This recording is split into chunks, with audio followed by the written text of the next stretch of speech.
तो दोस्तों welcome to my YouTube channel Islamic name. मेरा नाम साक्षी है और आज मैं आपको बताने वाली हूँ ईरा नाम के बारे में। ईरा नाम लड़कियों के लिए इस्तेमाल किया जाता है। ईरा नाम एक इस्लामिक नाम है और अरबिक ज़ुबान से लिया गया है।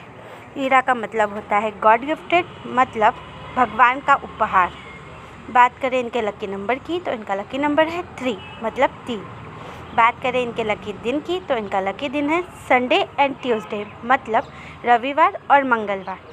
और बात करें इनके लकी कलर की तो इनका लकी कलर है रेड एंड लाइट ग्रीन, मतलब लाल और हल्का हरा।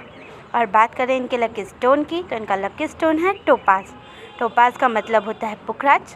टोपाज हरे रंग का काफ़ी सुंदर और चमकीला रत्न होता है। लकी मेटल्स की बात करें तो इनका लकी मेटल है कॉपर, मतलब तांबा।